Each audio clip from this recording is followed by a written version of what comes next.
On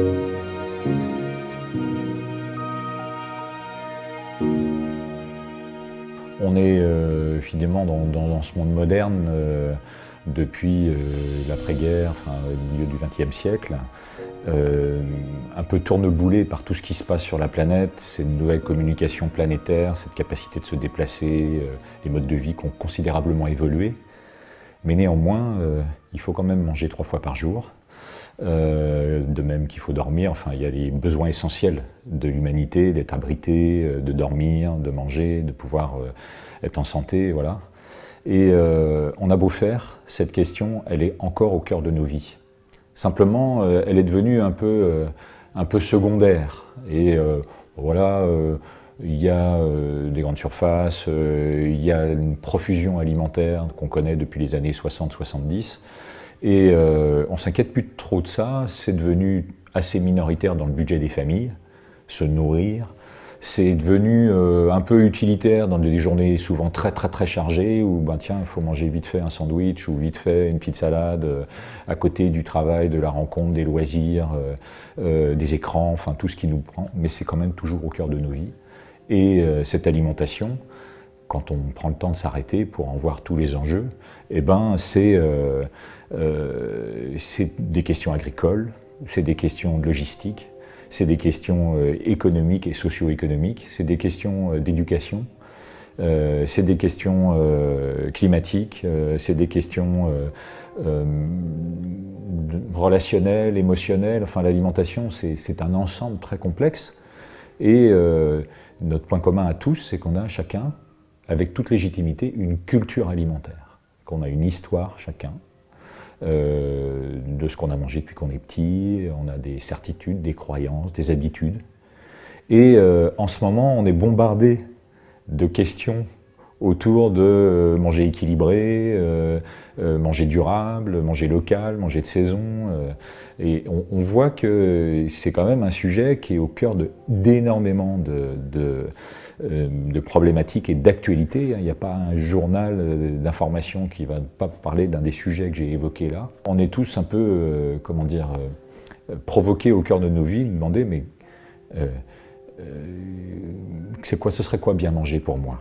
Ce serait quoi aller vers une alimentation de qualité, qui me convienne, qui soit, j'aime pas beaucoup les termes responsable ou vertueuse, enfin tout ce qui est un peu injonctionnel, un côté un peu moralisant d'alimentation. Mais comment je pourrais avoir une alimentation qui me satisfait et qui soit porteur positif sur ces questions agricoles, sur ces questions économiques, sur ces questions sociales, sur ces questions climatiques, sur le bien-être animal, enfin tout ça. C'est au cœur de nos vies et ça nous interpelle en tant que société et ça nous interpelle en tant qu'individu. Et on voit bien qu'on ne peut pas sans arrêt le mettre parce que c'est impitoyable l'alimentation, ça revient tous les jours. J'ai fait le lien entre effectivement les méta-enjeux hein, qui sont voilà, agricole, énergie, économie, santé personnelle, santé publique, tout ça. Bon, ça c'est les enjeux globaux, on va dire. Et puis on est interpellé, comme on disait, à titre personnel. Il y en a pour qui déjà tenir debout dans la vie, ils ne sont pas tellement à se poser la question de la qualité alimentaire du moment qu'on ait quelque chose à manger. Et puis, pour qui ce n'est pas forcément prioritaire, mais on est tous donc interpellés. En fait, ce qui se passe, c'est que on est né dans le monde de la profusion, où tout était là, et on a quand même un peu évacué cette question-là. Moins on y pense, mieux c'est pour beaucoup de gens. Et l'industrie s'est développée, une industrie agroalimentaire s'est développée d'une façon extraordinaire. Là, on est en Vendée, on voit bien les filières agricoles, les filières d'élevage, les filières de transformation, de plats cuisinés, qui sont là, finalement, pour nous dire « Oh là là, mais vous vous occupez de rien, vos vies sont... il y a du loisir, vous avez beaucoup de boulot, vous êtes occupé, vous avez des enfants, on s'occupe de tout, et on va faire en sorte que vous mangiez bien. » Et ce désinvestissement de l'alimentation au niveau personnel nous met en fait assez mal à l'aise, parce qu'en parallèle, on est bombardé d'injonctions. Voilà, 5 fruits et légumes, manger moins de viande, manger bio, faire bien manger ses enfants, enfin voilà. Et puis la cuisine maison, c'est tellement mieux que les plats préparés. Et puis on est un peu tiraillé entre plein d'informations, beaucoup de contradictions. Voilà, ça c'est bon pour la santé, bah non c'est pas bon pour la santé, ça c'est bien pour l'environnement, bah non c'est pas bien. Et en fait les mangeurs modernes, enfin, en tout cas ceux qui ont encore ont la capacité, le temps de s'interroger un peu sur la qualité de ce qu'ils mangent, sont souvent un peu perdus. Et du coup, par rapport à ce rapport à l'alimentation qui a effectivement beaucoup changé au XXe siècle, ce qui est très intéressant, c'est de s'apercevoir qu'il y a des choses qui se passent quand on se réapproprie son alimentation, notamment par la capacité soi-même d'attraper des aliments bruts, de les transformer pour s'en nourrir. Il y a vraiment, autour d'une casserole, quand on anime un atelier de cuisine, quand on cuisine avec des gens, quand on, même simplement en famille, des fois, dans les moments où on a un petit peu le temps, où c'est pas juste l'urgence, il y a souvent plein de choses qui se passent. Et on voit bien à quel point cette reconnexion, cette réappropriation du fait de faire à manger, c'est quelque chose d'essentiel.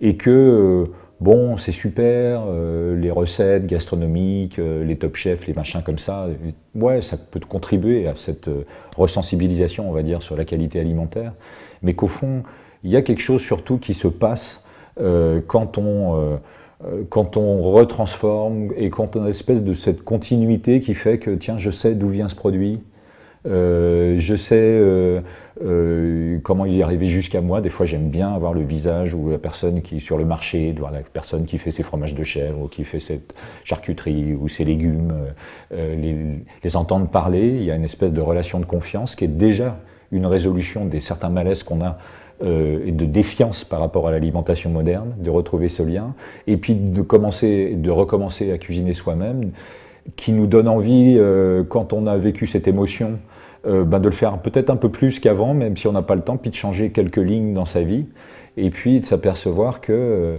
on se sent mieux quand on se fait à manger, quand on réapproprie un peu de temps, que c'est aussi un temps précieux dans le temps de la vie, avec les autres, avec soi-même. C'est ces temps où on s'arrête pour se nourrir, et puis qu'il y a un vrai passage de relais aussi vers les gens qu'on nourrit, et les enfants, la famille ou les occasions de rencontre. Moi, je suis né effectivement au début des années 60, une famille de 8 enfants, et dans laquelle cette mutation entre une alimentation assez traditionnelle, dans une famille ni très riche ni très pauvre, elle est vécue avec l'arrivée de la grande distribution, avec ma mère qui a fini d'élever ses enfants et qui reprend une activité de travail et qui est tellement contente de se débarrasser du fardeau de faire à manger tous les jours, et les congélateurs, les surgelés, les aliments que les enfants peuvent préparer eux-mêmes, les adolescents, etc. Et donc moi je fais partie de ces générations où voilà, il y a du coca, il y a du ketchup, il y a des pommes noisettes et il y a tout le temps du jambon, il y a tout quoi. Et du coup, tout le monde trouve à l'époque les yaourts vendus en pack de 24 en grande surface. On n'est plus dans le monde de la petite épicerie, tout d'un coup on arrive dans le monde de la profusion. Et on trouve ça génial, tout le monde trouve ça génial, c'est dimanche tous les jours, on se régale quoi. Et puis moi j'ai une alimentation très sucrée parce qu'on est à Nantes, et à Nantes, par les différents réseaux, il y a les biscuiteries nantaises, et on se récupère des cartons de biscuits cassés de chez Lefebvre Utile ou de chez les biscuiteries nantaises, et je me suis gavé de sucre et de pâtisserie comme ça jusqu'à l'âge de 18-20 ans.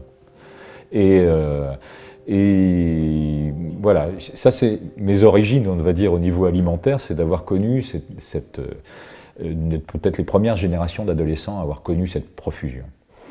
Et puis arrivé au moment où, avec des études de sociologie, un service civil dans l'écologie, parce qu'il y avait cette sensibilité depuis très jeune. Moi j'ai été interpellé très jeune par le contraste entre justement cette opulence de nos modes de vie, et puis quand même les images à la télé d'enfants avec les ventres gonflés, de gens dans la rue n'ayant aucune ressource, pour moi c'était assez insupportable.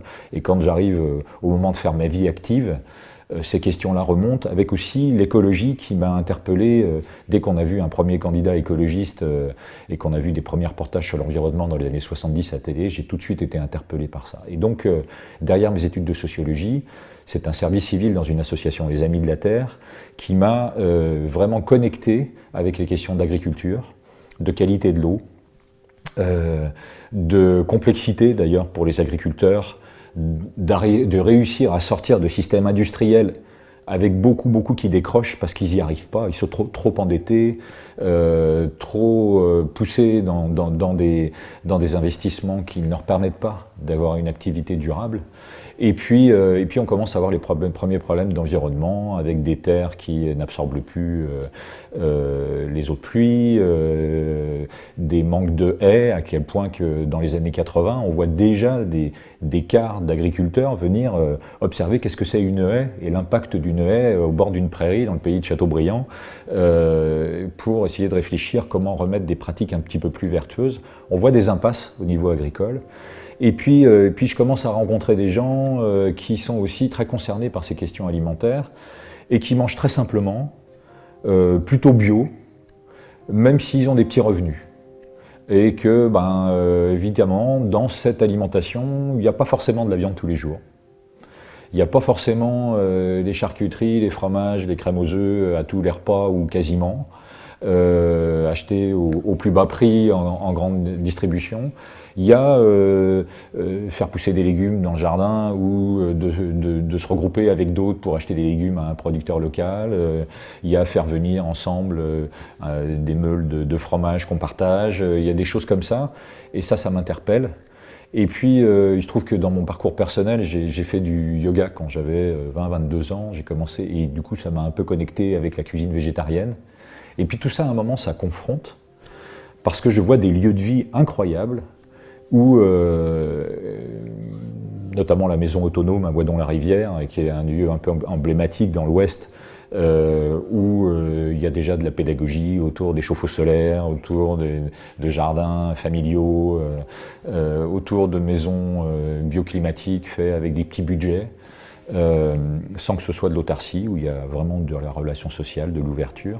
Je suis interpellé par tout ça quand j'ai 23, 24, 25 ans, et surtout, je me dis, mais avec le regard sociologique qui était celui venu de mes études, c'est ça la clé de la transition. La clé de la transition, c'est l'écologie de la vie quotidienne, et en particulier ce qu'on mange. Comment on vit, comment justement les ambitions qu'on a pour faire évoluer l'agriculture vers des systèmes plus durables et plus respectueux du vivant, faire évoluer l'alimentation de la population vers une qualité accessible à tous, c'est bouger des lignes dans l'alimentation et être capable de cuisiner un peu autrement. Et à l'époque, il y a un professeur de nutrition, le professeur Le Cerf, qui a sorti un best-seller, le premier professeur de nutrition en France à pointer, donc de l'Institut Pasteur de Lille, à pointer, à travers un livre qui s'appelait « Manger autrement », le fait que ce changement alimentaire qu'on a vécu au XXe siècle, avec une amélioration considérable de l'alimentation, puisque c'était quand même les intoxications alimentaires la deuxième cause de mortalité en 1900. On a vu que l'alimentation s'est considérablement assainie, l'accessibilité a été considérablement améliorée pour tous, un peu partout, mais on est arrivé dans ce monde de la profusion où se sont développées des maladies cardiovasculaires, se sont développées des questions de diabète, de maladies chroniques liées à l'alimentation, et en particulier surpoids, à tel point qu'on arrive au début des années 2000 à plus de la moitié de la population en surpoids. Donc c'est comme si on n'avait pas su gérer cette richesse qui arrive et qui se concrétise via des changements profonds en agriculture et en logistique et en distribution, qui arrivent dans nos vies. Et tout ça, quand même, ça s'emboîte. Et puis, je participe avec d'autres à la création d'une coopérative de produits bio à Châteaubriand en 1985, qui s'appelle Biosphère, un groupement d'achat de quelques familles qui devient un petit magasin coopératif. Et je vois quand même que ce qu'on vend dans les magasins bio, qui commence à préfigurer ce qu'on connaît dans les magasins spécialisés déjà depuis les années 90, des céréales en vrac, des légumineuses, des huiles, on ne sait pas très bien ce que c'est, du tofu, on ne sait pas très bien ce que c'est, et puis bon, il y a pas beaucoup de viande, mais elle est très très chère, il y a beaucoup de fromage, mais c'est quand même beaucoup plus cher qu'en grande distribution, et puis c'est des codes impossibles à percer pour une grande majorité de la population. Et donc, pour moi, vient vraiment l'idée, un peu poussée par voilà, une association de yoga où on m'encourage à faire un petit cours de cuisine. Tout d'un coup, vraiment tout ça s'emboîte. Et je commence à vraiment penser clairement que c'est très important d'assurer une médiation entre ces produits bio et puis les gens, pour montrer comment, notamment ces produits végétaux qu'on a désappris à manger, hein, divisé par 10 les légumineuses en 100 ans, hein, 16 kg en 1900, 1,6 kg en l'an 2000 de consommation des légumineuses, ben voilà, dans ce magasin, il y a des pois cassés, il y a des haricots, des lentilles, on n'en mange déjà presque plus, il y a du millet, on ne sait pas très bien ce que c'est, mis à part pour les oiseaux ou pour les Vendéens, dans la petite recette de semoule au lait, il y a du riz complet, enfin tout ça, c'est avoir un langage culinaire très simple pour que, voilà, dans une famille, une personne seule, un étudiant, puisse se débrouiller pour faire à manger quelque chose d'agréable, et puis avec les budgets, les contraintes du quotidien, c'est-à-dire petit budget, peu de temps, pas beaucoup de connaissances, plus beaucoup de transmission culinaire, et c'est ça qui m'amène à ouvrir un restaurant et à faire de la restauration bio et végétarienne, non pas pour que les gens arrêtent de manger de la viande, mais pour faire découvrir en particulier tous ces produits féculents, céréales complètes, légumineuses, légumes de toute saison, parce que dans les années 80, on est déjà dans les moments où on arrête de manger des légumes d'hiver, on mange de la tomate, de la courgette toute l'année, et comment on peut remettre quelque chose d'un petit peu plus en phase avec l'agriculture du territoire, avec les saisons, avec les budgets, le temps, les goûts. Et c'est ça qui m'amène à faire de la cuisine professionnellement. Déjà, ce qu'il faut comprendre, c'est que j'ai aucune légitimité au départ. J'ai pas fait de formation de cuisinier. J'ai fait, à partir du moment où est née cette idée que c'était vachement important de cuisiner avec les gens, de leur montrer des trucs, parce que moi, il se trouve que j'étais végétarien depuis quelques années. Aujourd'hui, à partir de 30-35 ans, j'ai recommencé à manger un peu de viande. Je suis pas sur un régime d'exclusion, etc. Mais à l'époque, j'étais végétarien, donc je savais faire un certain nombre de choses avec ces céréales, ces légumineuses. Et donc, arrive cette idée de faire des ateliers. Et honnêtement, je ne sais pas faire grand-chose. Je sais faire un peu des trucs à la maison, des galettes de céréales, des tartes, cuire des légumes, que ce soit bon pour accompagner un riz, faire un repas assez simple pour ma femme et nos enfants. Et du coup, je fais mon premier atelier, c'est ça quand même qui est assez incroyable, c'était mon premier atelier en mars 1987 avec une dizaine de personnes. Je monte 3-4 trucs que je sais faire.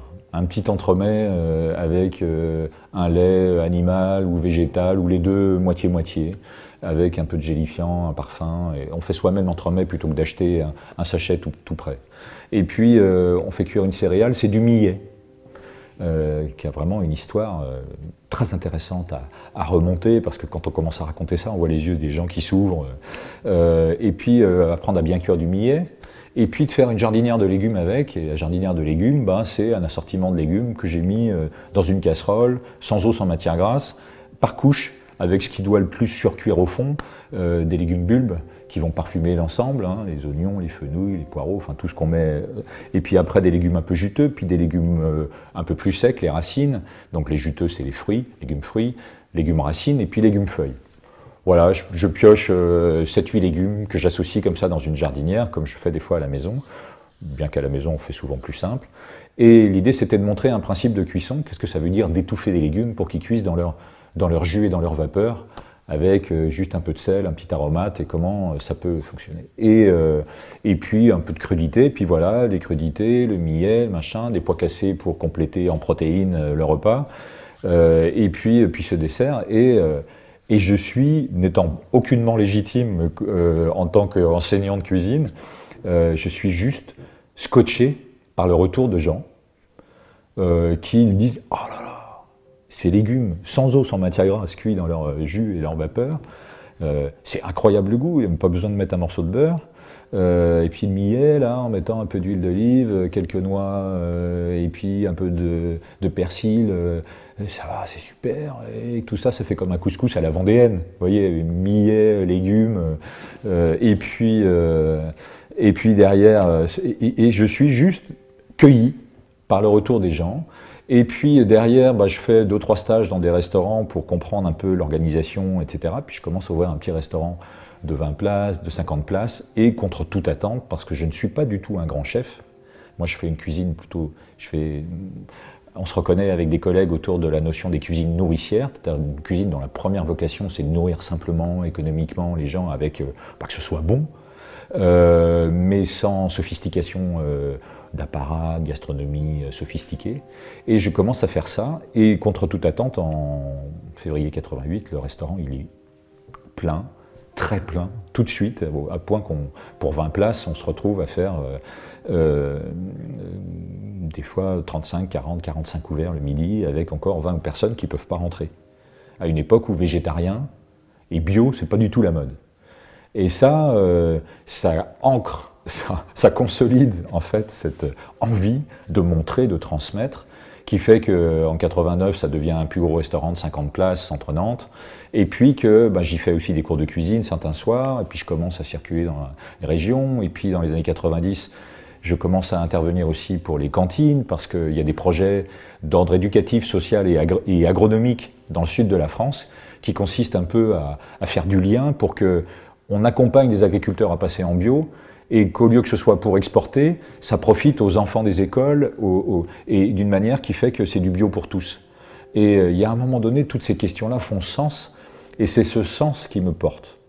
C'est-à-dire, et surtout, comment les regards des gens s'allument.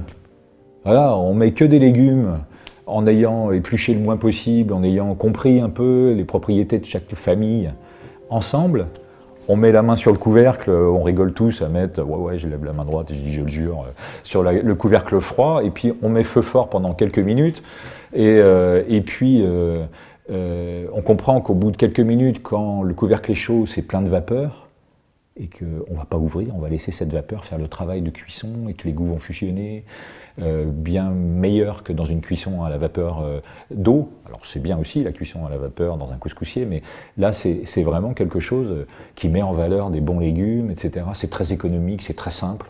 Et puis surtout, c'est pas une recette, c'est une méthode qu'on va pouvoir après adapter à ce que j'ai dans mon frigo, à ce qui me reste dans mon panier, à la saison, et puis que je vais pouvoir accommoder d'une manière qui convient à ma culture, à ma famille. Donc c'est une cuisine assez libre que je partage, et il y a vraiment cette ouverture et cet intérêt qui ne se dément pas, parce que j'ai encore fait hier avec des cuisiniers des lycées de Pays-de-Loire à Cholet, dans un lycée, on a fait une formation et j'avais 12 cuisinières, cuisiniers qui totalisent, les 12 autour de la table, 1,5 million de repas par an. Donc on voit les enjeux sur les filières agricoles, sur les changements d'habitudes alimentaires, sur l'éducation nutritionnelle des jeunes, et notamment des jeunes lycéens, à leur montrer des trucs comme ça. Et puis, on a fait du poireau potimarron à l'étuvée, et puis j'ai fait le même sketch que j'ai fait il y a 35 ans, et ça marche encore, parce que même un cuisinier de métier, revenir aux bases, aux fondamentaux de ce que c'est de cuire un légume, qui ira peut-être dans un plat où j'ai moins de viande, peu de viande ou pas de viande, de façon à ce que le jour où on achète de la viande, on achète de la bonne, achetée à un juste prix à un agriculteur du territoire. On n'est pas du tout dans une cuisine végétarienne contre la viande, on est dans un projet collectif de sens. Et au fond, c'est ça l'idée, c'est ça, moi qui continue de m'animer dans des ateliers grand public, dans des conférences, dans des formations professionnelles, c'est ce moment où, à travers un simple geste culinaire, sans prétention de cuisine sophistiquée, on redonne du sens à l'alimentation de tous les jours et la capacité que dans cette alimentation très contrainte, Dans les cantines, c'est l'hygiène, c'est les coûts, il faut faire manger 1000 lycéens en 1 h 30. Puis à la maison, c'est alors là, les enfants doivent être au lit, etc. Enfin, c'est pas des cuisines qu'on fait pour le fun, c'est des cuisines qui doivent d'abord nourrir, mais qui doivent aussi être bonnes. Et tout d'un coup, on a ouvert la porte pour que de se réapproprier ça, ce soit la clé pour qu'on puisse y mettre des produits locaux, des produits bio, sans que ce soit, encore une fois, injonctionnel. On s'est approprié un langage, on s'est approprié une façon de comprendre ce qu'on fait quand on cuisine un aliment. On n'est pas captif d'une recette de chef, on redevient en capacité d'être un acteur justement de cette transition. Évidemment qu'il y a des traditions en France, et évidemment qu'on a un trésor national, la gastronomie française, avec des territoires, avec sur un territoire comme la France, une diversité de climats, de terroirs, etc. Mais enfin, quand même, le développement agricole au XXe siècle a consisté quand même un peu à normaliser tout ça, hein, à faire un peu la même chose au nord, au sud, à l'est, à l'ouest, avec justement ces intrants dans l'agriculture qui ont un vrai impact contestable sur la pérennité du vivant, de la biodiversité, de la qualité des sols, des eaux qu'on peut boire, des abeilles, tout ça. Il y a un vrai problème avec cette... Et donc ça, là, j'ai bifurqué vers l'agriculture, mais ça se traduit aussi dans cette alimentation où on a tout le temps. Et puis cette idée que la vraie cuisine, c'est la cuisine traditionnelle, extrêmement riche, le repas français déposé à l'UNESCO avec une certaine fierté. Ben oui, mais si on se nourrit comme ça tous les jours, on meurt. C'est-à-dire, vous voyez, les entrées avec déjà les fruits de mer, le poisson, les charcuteries, machin, et puis après le plat de viande avec ces légumes qui sont vraiment en fond de décor, et puis la viande, la sauce, et puis après les fromages, et puis après les crèmes aux œufs ou les pâtisseries riches, et puis des fois, encore dans les milliardises, on a encore de la protéine animale. Il y a un moment donné, c'est sûr que c'est super quand c'est la fête, le jour de Noël, mais quand c'est Noël tous les jours, c'est plus jamais Noël. Et c'est ce qui se passe, c'est ce qui s'est passé dans le modèle alimentaire où, à force de vouloir avoir la fête, le divertissement tout le temps au quotidien, pour que, voilà, on doit avoir des vies tellement tristes, pour qu'il faille absolument donner du fun à tous les repas, on a fini par faire des charcuteries au plus bas prix, de la viande au plus bas prix, qui a l'air d'être de la viande, mais quand on garde les composants d'un nuggets ou d'une saucisse, des fois on a peur, hein, 25 ingrédients dans une saucisse premier prix, avec les conservateurs et tout ça, c'est quand même un peu différent du charcutier paysan du coin, et puis les fromages premier prix, et puis tout ça. Et donc il y a une tradition et des croyances à déconstruire en effet. Et ce qu'il faut comprendre, c'est que tout le monde a ses habitudes, ses croyances, et c'est légitime. Voilà, on ne vient pas accuser, et c'est ça le problème des injonctions. Parce que le grand paradoxe, c'est qu'on a cette espèce de représentation commune d'une cuisine. Voilà, en France, on est vraiment un peu les meilleurs, il y a un peu cette idée-là. Mais c'est sous injonction nutritionnelle, 5 fruits et légumes, machin, mais il y a encore 20 ans après qu'un quart de la population qui mange 5 fruits et légumes. Injonction environnementale, moins de viande, machin, injonction à tous les niveaux, quoi, faut corriger nos habitudes. Moins de gluten, pas de lactose, pas de ceci, pas de cela, enfin, et ça marche pas. C'est-à-dire qu'on ne peut pas corriger des habitudes alimentaires parce qu'on ne mange pas avec notre raison. On ne peut pas les corriger par l'injonction.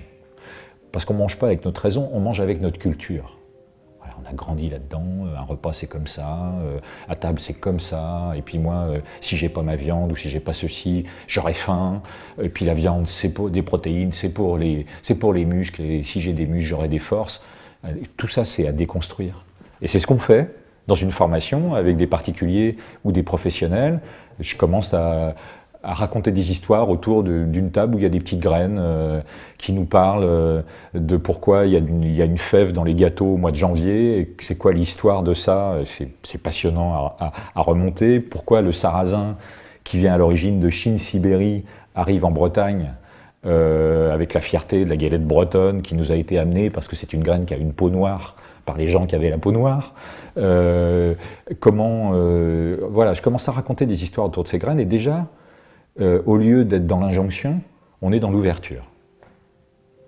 Ah oui, ah bon, ah oui, le millet, les potées des Gaulois qui fermentaient, et voilà la cervoise tiède. Et puis le quinoa, c'est quoi? Ben voilà, les betteraves, des bêtes dont on mange la racine, des bêtes feuilles, des bêtes dont on mange les côtes et les graines, et les feuilles, et puis la fleur et la graine, et le quinoa, ben, c'est des graines de bêtes qui poussent sur les hauts plateaux boliviens, et ça nous parle d'une alimentation d'Amérique du Sud. Et on cultive aujourd'hui du quinoa pas très loin d'ici, en Vendée.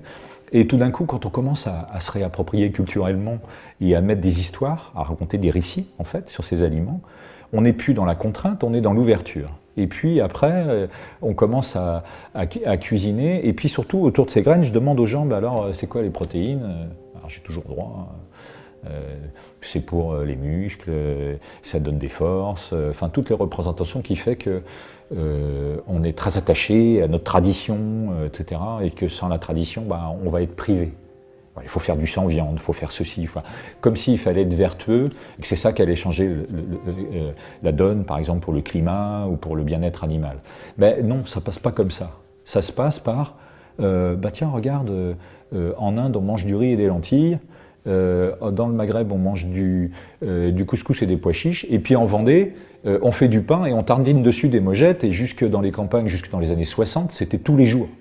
Et les protéines, elles arrivaient comme ça, parce que les gens ils mangeaient un peu de lard peut-être le soir dans la soupe, et puis la viande c'était plutôt le dimanche. Avec des gens qui avaient intérêt d'avoir des muscles, parce que quand tu faisais de la maçonnerie ou de l'agriculture, dans cette histoire rurale, ben, et là-dedans, la viande était une source de protéines, mais les légumineuses et les céréales avaient leur truc. Et puis tout d'un coup, voilà, on voit quelque chose qui... C'est-à-dire, je déconstruis un certain nombre de croyances, que la viande c'est comme ça, que les légumineuses, bof, en reconnectant avec des souvenirs, en reconnectant avec la fête paysanne où on a goûté des mogettes sur le pain grillé, et puis tout d'un coup, on passe en cuisine, et puis avec des mogettes, quand elles sont mixées, c'est très onctueux, c'est très porteur de goût, hein. Ça porte le goût du canard, enfin c'est pas tout à fait le même haricot, mais il y a quand même quelque chose de ça dans les cassoulets d'origine, qui n'avaient pas beaucoup de viande, hein. C'était un gratin de haricots au four à pain, le cassoulet, avec un petit peu de canard, et puis on voit que dans toutes les traditions culinaires, ces légumineuses étaient très présentes, et puis très fondantes, très porteuses de goût, et puis avec ça on fait un genre de mayonnaise, 4 fois moins grasse, avec des bonnes huiles, et puis ce haricot qui fait la texture de la sauce, et on a un vrai effet mayonnaise avec un œuf dur, une rémoulade, et c'est super accessible économiquement,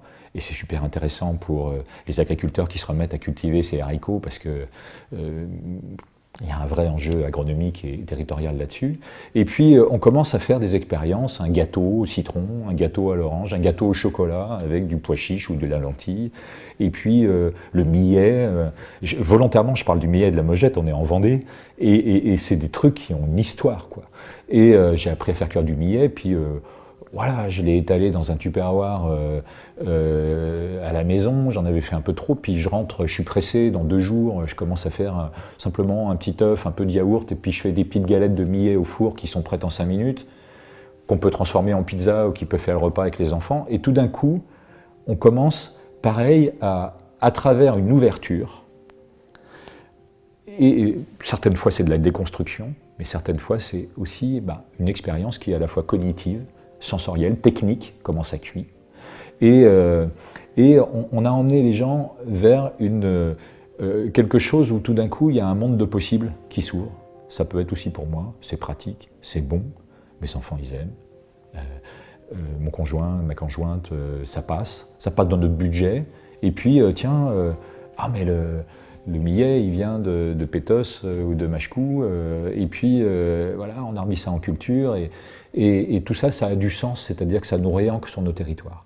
Pas par l'injonction, mais par l'éducation.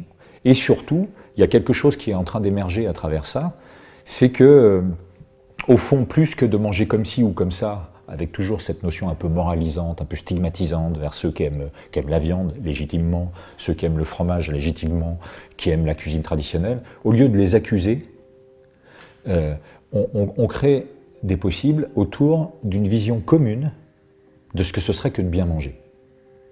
Bien manger, Plutôt que d'arriver et dire aux gens, voilà, les pesticides c'est pas bien, il faut manger bio, et moi je travaille pour le bio depuis 35 ans, donc je suis très à l'aise pour le dire, ça marche pas, ça crée du clivage, les pour, les contre.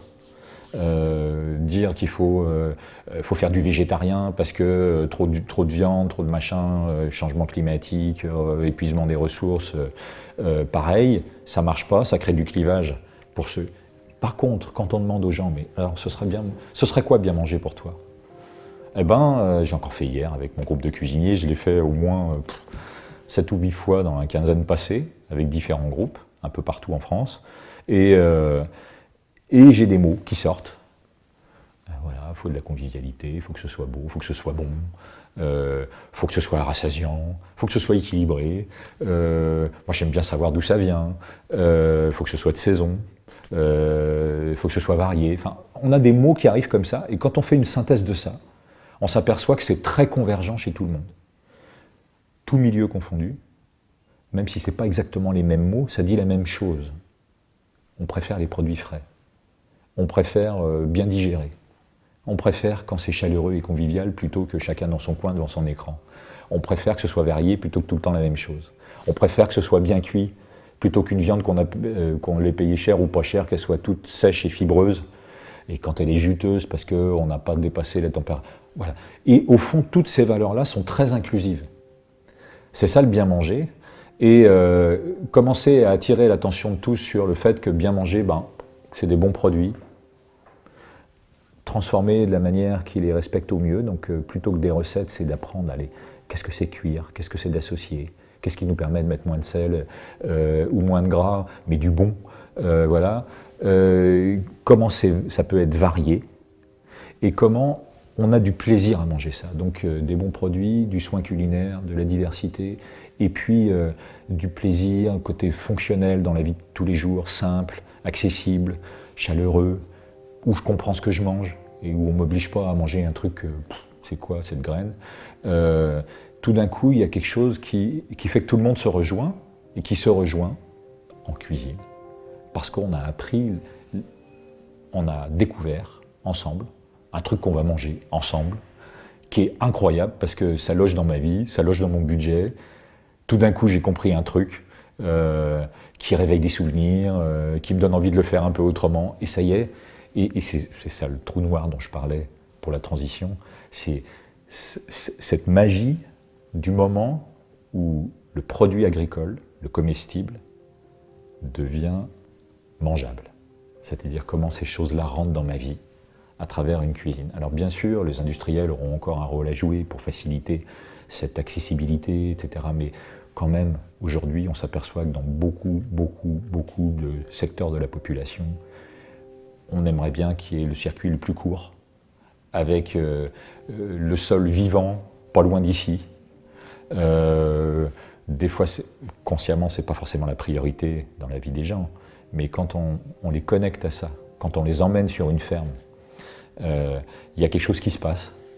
Et on préférerait ça quand même, le poulet qui vient de là, ou le poireau qui vient de là, ou le potimarron qui vient de là, plutôt que le sachet de soupe, ou le bocal, ou le machin tout prêt, fut-il avec 15 labels, et des pourcentages de nutriments recommandés, et des verts rouges, oranges. On a surtout besoin de retrouver du sens à ce qu'on mange. Et là, on n'est plus dans l'injonction, on est dans l'autonomie. C'est normal de penser ça. Voilà, les yaourts bio, ils sont bien gentils avec leur label vert, mais moi, j'ai pas les moyens. C'est normal de penser ça. Sauf que, comment est-ce qu'on mange? Comment est-ce qu'on achète? Par quel canal? Quelle capacité? Qu'est-ce qu'on fait avec ce yaourt? Est-ce qu'il faut absolument qu'il y ait plein de yaourts dans le frigo pour être heureux? Ou est-ce que, peut-être, si vraiment j'ai pas les moyens, j'ai réappris à faire, alors ça prend 5 minutes, à faire du yaourt maison avec un bon litre de lait, parce que ça peut être ça aussi, 5 minutes. Je veux dire, et puis, tiens, on aura mis une purée de fruits, on a été cueillir des mûres à l'automne, et puis on fait nos yaourts aux fruits maison. Bon, alors, Je sais bien, j'entends déjà oh, mais t'es fou, on n'a pas le temps, c'est trop compliqué, puis mon mari, puis mes enfants, puis on habite en ville, enfin voilà. Il y a toujours des bonnes raisons. Mais on va reprendre deux exemples. Au fond, ce qu'on aimerait tous, et c'est quand même ça qu'on entend un petit peu partout, c'est ce besoin de transition vers un monde durable, une alimentation durable. Durable, qu'est-ce que ça veut dire?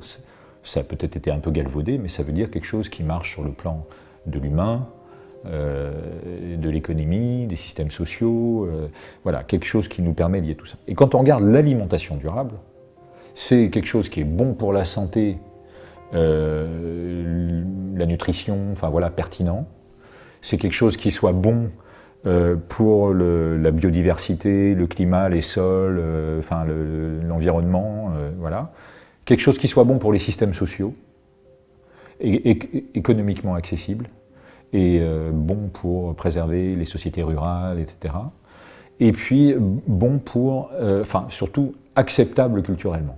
Parce que tu peux avoir quelque chose qui est bon pour la santé, bon pour l'environnement et les systèmes sociaux, mais qui, bah ouais, moi je mange pas comme ça. Voilà, donc acceptable culturellement. Et quand on commence à lier tout ça, ben, on peut considérer que l'alimentation durable, c'est la définition de l'ONU, de la FAO. Bon, prenons deux exemples. Hier, avec les cuisiniers, et très souvent en atelier culinaire, je montre un truc tellement bête. 1 litre de jus de pomme, prendre un demi-litre ou un quart de litre, hein, si on réduit les quantités quand on est tout seul. En tout cas, 1 litre de jus de pomme, et puis d'un bon producteur, mais un jus de pomme qui a goût de pomme, d'un producteur local, d'un pommier pas loin d'ici. 1 kilo de yaourt, qu'on peut aussi assez facilement aujourd'hui, notamment en Vendée, trouver d'approvisionnement local. Bon. On fait chauffer le jus de pomme avec un petit gélifiant, l'agar-agar, un peu de sucre, et puis quand ça a bouilli, on mélange au yaourt, et puis on met ça dans un plat, et puis en Vendée, on a de la brioche, et on n'a pas le temps forcément de faire une génoise, donc on coupe des tranches fines de brioche qu'on vient coller sur ce mélange jus de pomme yaourt. Voilà, avec l'agar-agar, quand c'est froid, c'est pris. Hein, c'est pris voilà, pour 1 heure et demie au frigo. Et puis, on va retourner ce plat. Et on a comme un bavarois avec la brioche au fond, façon biscuit. Et puis dessus, ce mélange pomme. Et ça a extraordinairement goût de pomme. Parce que le fait d'avoir mis du yaourt souligne le goût de pomme. Alors que si j'avais mis de la crème fraîche, j'aurais masqué le goût de pomme. La crème fraîche, c'est gras, onctueux, confortable, on va dire, mais ça masque, c'est un masquant. Vous voyez, quand on a un goût fort, on met un peu de crème, on arrondit. Bon, voilà, ça masque. Bon, et ben, ce petit dessert, quand je montre ça dans les collèges, les lycées ou les écoles primaires, dans les cantines, ça coûte 20 centimes en 100% bio par enfant, en moyenne. Entre les petits et les collégiens lycéens, 20 centimes. Pour faire 200 portions dans une cantine, ça prend 20 minutes. Tout d'un coup, c'est trop cher, j'ai pas le temps, c'est fini. Parce que du jus de pomme, il y en a partout, du yaourt, il y en a partout. Mais surtout, au-delà de cette recette, j'ai compris un principe qui fait que le jus de pomme deviendra compote de poire, deviendra coulis de fraises, deviendra, je sais pas, purée de pêche ou de nectar d'abricot. De plus en plus de gens, et c'est les programmes de santé publique, mangent des légumineuses. On nous dit mangez moins de viande, mangez plus de légumineuses. Hein, et quand je dis manger moins de viande, c'est surtout pour en manger mieux, c'est-à-dire qu'elle reprenne sa place d'aliments nobles, qualitatifs, des élevages durables, à juste prix, enfin tout ça. Bon. Et puis à côté de ça, d'être capable de manger ces légumineuses qui ont disparu et qui nous manquent en termes d'équilibre nutritionnel. Eh ben, on montre par exemple un truc vraiment intéressant, qui n'est pas forcément végétarien en l'occurrence, une sardinade, c'est une rillette de sardines. Poisson pêche durable, on a ça en Vendée, pêche côtière.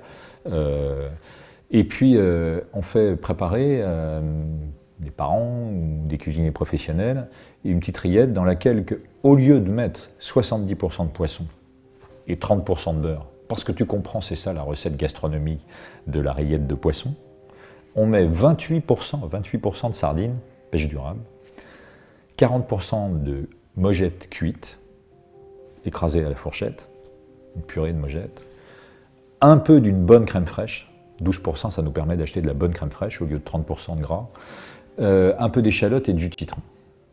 Et tout ça mélangé, la sardine est filochée, et on a une rillette de poisson que tout le monde trouve incroyable parce que pour 28% de sardines, elle a 100% goût de sardine. Et bien, en un exemple, qui pourra être bon aussi avec des pois chiches à la place du haricot, ou du maquereau, ou un autre poisson à la place de la sardine, et avec la touche aromatique qu'on veut, à travers un exemple où on est libre de ce qu'on va faire, on résout l'équation de l'alimentation durable. C'est bon pour la santé, poisson gras, oméga 3, féculents riches en fibres légumineuses, bon pour les systèmes pêche durable, la légumineuse qui sert d'engrais vert en agriculture, bon pour les systèmes sociaux, le territoire, la Vendée peut se régaler avec ses sardines et ses mogettes remis en circuit court avec une agriculture soutenable. C'est accessible économiquement, incontestablement, c'est très peu cher, et en plus, c'est culturellement acceptable parce que c'est pas un plat, un alien de vegan, c'est juste une rillette de poisson. Et tout d'un coup, on résout d'un truc qui d'habitude on disait, bah, voilà, du moment que c'est équilibré, bah, on verra le bio plus tard, du moment que c'est sans viande, bah ouais, mais c'est pas acceptable culturellement. Et puis, il y a un moment donné, on voit que souvent on a opposé toutes ces dimensions d'alimentation durable et que là, bah, c'est plutôt à travers la façon dont on va cuisiner, qu'on est capable de rendre les choses acceptables et accessibles. Alors évidemment, la comparaison prix à prix du fromage blanc produit en système laitier très productif, avec du maïs en silage, avec tout ça, et puis du lait acheté un peu au plus bas prix aux éleveurs, et puis un lait bio ou un lait label, on dit, bah ouais, mais moi, le lait bio, j'ai pas les moyens.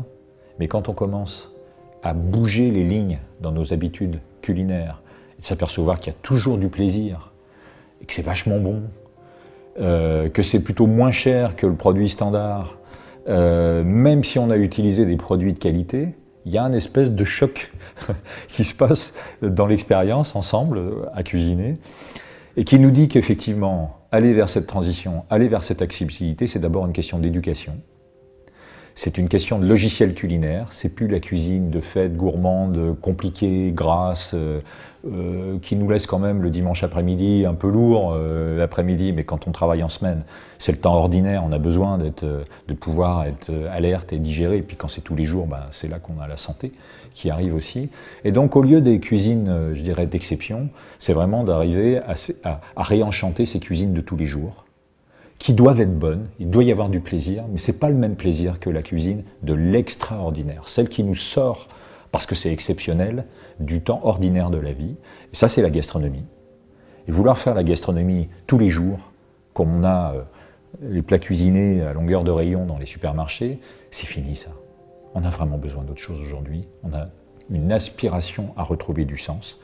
C'est ça qui rend les produits plus chers accessibles, et même pour des tout petits budgets et des temps très contraints, parce qu'il y a les enfants, parce qu'il y a le travail, parce qu'il y a les transports, etc. Il y a des choses très très très simples à partager, qui mettent ça à la portée de tout le monde. Et puis, ben, c'est un vrai impact sur le territoire, sur des mutations agricoles qu'on attend, parce que manger bio, c'est pas manger pour sa petite santé, parce que je suis bobo, parce que je suis riche, etc. C'est préparer l'eau qu'on peut boire dans 15 ans. Qu'on ait dans 15 ans des abeilles qui butinent, qu'on ait dans 20 ans, 30 ans des agriculteurs et des éleveurs qui vivent de leur métier sur le territoire. Et c'est vraiment ça l'alimentation durable. Et c'est possible, simplement, il y a une éducation sensorielle, nutritionnelle et culinaire à proposer un peu partout, dans les écoles, dans les familles. Voilà. La transition alimentaire, l'enjeu, il est profondément culturel. Il faut arrêter de culpabiliser les gens parce que le changement climatique, etc., c'est une réalité. Le changement climatique, il arrive à toute vitesse. On est mis au défi de changer très vite, mais ça ne se fera pas par l'injonction. Ça se fera par des ouvertures culturelles, des nouveaux récits sur ce que disent mes aliments, ce que ça me raconte, cette réappropriation, cette réautonomisation, cet univers culinaire, sensoriel, etc., où je reprends du pouvoir et je m'aperçois que c'est pas parce que c'est cher que c'est pas accessible, et c'est bizarre, mais c'est quand même comme ça. On peut faire des repas pas du tout chers avec que des produits chers. C'est très satisfaisant, mais ça, c'est le fruit d'un parcours de découverte. Thank